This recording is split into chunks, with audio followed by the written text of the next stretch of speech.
কে রে তুই? নাম কি তোর? সানি। সানি, এখানে কি তোর? এখানে কি করতে আসছস? ভাই, ওরা সকালে দেখে আমার সন্দেহ মনে হয়েছিল। কি রে বল, এখানে কি করতে আসছস? ওর সাথে দেখা করতে। কার সাথে? আমার বোনের সাথে? ভাই, আমার কথাটা শোনেন, আমি বোঝাই বলতেছি। তোর কথা শুনবো মনে? তোদের মতো শহরের পোলোক আমার খুব ভালো করে চেনা আছে। ভাই, আপনি কিন্তু না বুঝেই ভুলভাল বলতেছেন। তোর সাহস তো কম না? তুই আবার আমার মুখে মুখে কথা বলস? আমার বোন তোর সাথে দেখা করতে আসবো কেন? আমার বোনকে আমি চিনি না? বিশ্বাস না হইলে আপনার বোনই জিজ্ঞাসা করেন। হ্যাঁ মৃত্তিকা, তুই ওরে চিনোস? এদিকে তাকা আমার দিকে। তুই ওরে চিনোস? তোরে তাকাইতে বলছি, আমার দিকে তাকা। ওরে চিনোস তুই? না ভাইয়া, আমি ওকে চিনি না।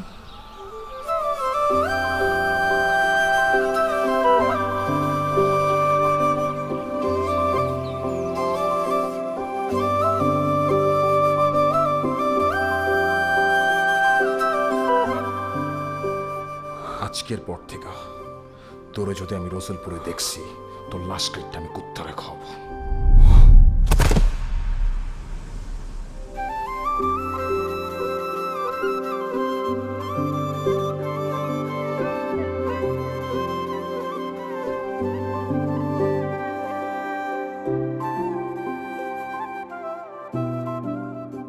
সেদিন খুব কষ্ট পেয়েছিলাম, পাওয়াটাও স্বাভাবিক।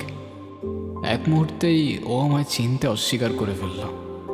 সেই মুহূর্তে মনে হচ্ছিল দুনিয়াতে আসলে ভালোবাসা বলে কিচ্ছু নেই। কিন্তু টিনেজ ইমোশনস তো। পরের দিন থেকে আবার মিতুকে কল দিতে লাগলাম।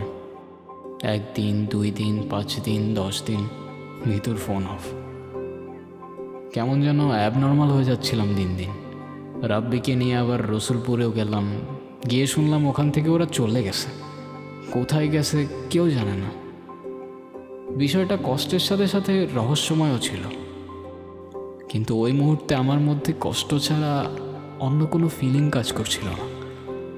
মিতুকে অনেক খুঁজেছি, কোথাও পাইনি।